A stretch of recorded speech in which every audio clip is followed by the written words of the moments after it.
Hello dear students, so today we are going to study the classification of kingdom fungus.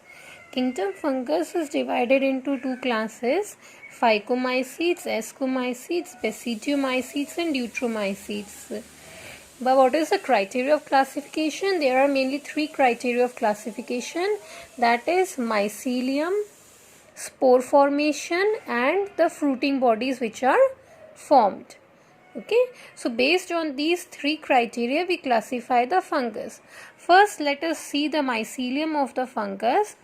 In phycomycetes, they are aseptate and cenocytic. As I have told you in the previous video also, aseptate or cenocytic means that they do not have cross walls. As a result, one hyphae is having number of nuclei. It is a multinucleated hyphae. Okay, while rest of the hyphae are branched and septate. So you can easily learn this, that except phycomycetes, rest of the classes are having branched and septate mycelium. Only phycomycetes is having aseptate or cenocytic hyphae.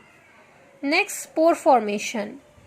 Okay, now in this classification I will also tell you how to remember this because it's a little complex. So if we see in asexual formation, this in ascomycetes and in deuteromycetes, they reproduce in the same way by the conidia formation. And if you remember how is conidia formed, this is the fruiting body over which spores are formed exogenously. Okay, so in ascomycetes as well as deuteromycetes, they reproduce asexually by the same way. In basidiomycetes, they do not have any asexual spores, only vegetative reproduction by fragmentation. Now if we come to the phycomycetes, phycomycetes are having the sporangium formation like this. In the sporangium, the spores are formed, and depending on whether they are motile, then they are known as zoospores. If they are non-motile, then they are known as aplanospores. Okay, so the spores are present inside, while in conidia the spores are present outside the body.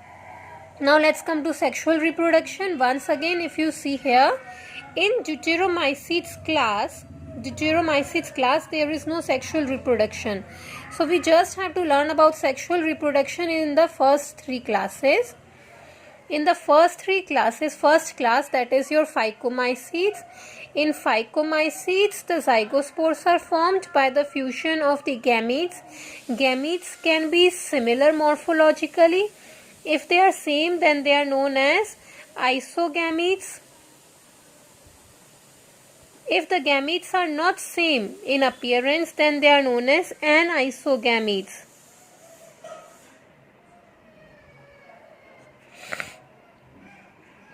Okay.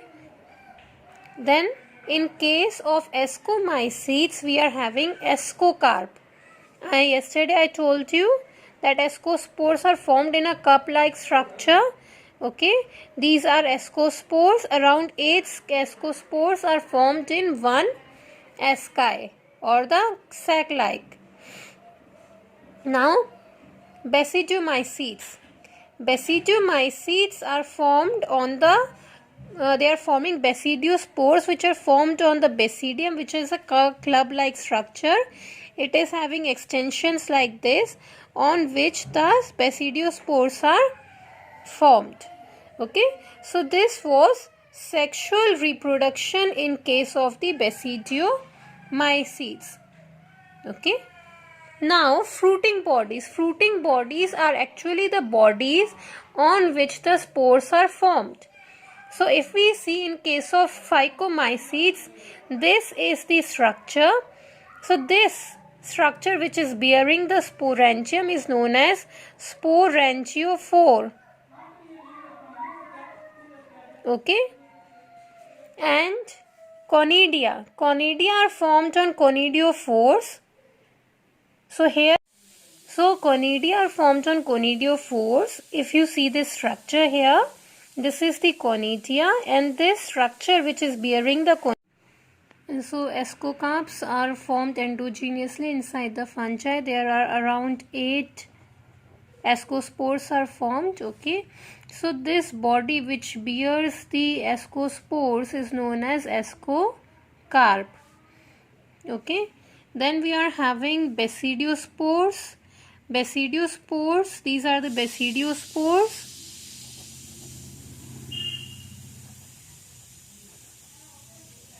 These basidiospores are born on a fruiting body which is known as basidiocarp.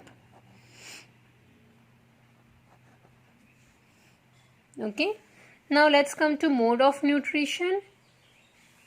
It's very easy to learn to remember the mode of nutrition.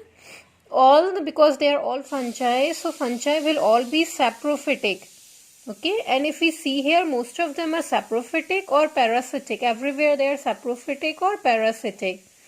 You just need to remember, in case of ascomycetes, they are coprophilous also. Coprophilous, copro means dung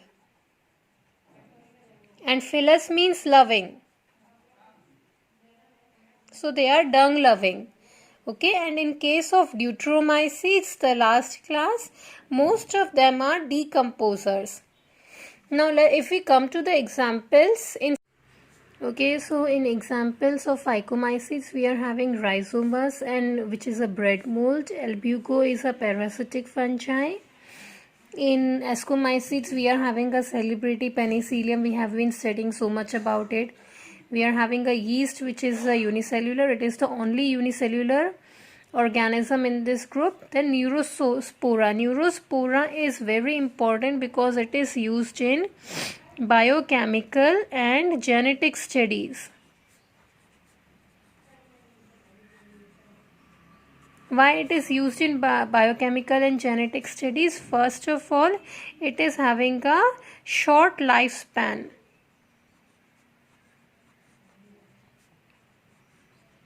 That is only 10 to 15 days.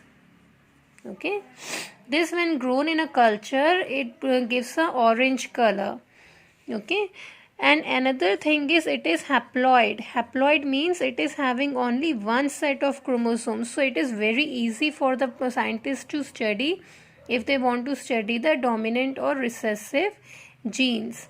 Second thing is we have mapped the genome of Neurospora. So when the genome of Neurospora is mapped, we know what genes are responsible for what characteristics, and we can introduce new genes and study their functions in Neurospora.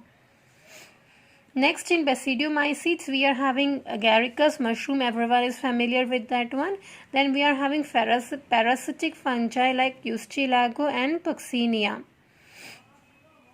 Then in Deuteromycetes, we are having Alternaria, Coletotrichum and Trichoderma, which are decomposers. Okay, so these are the characteristics of your classification of kingdom fungi.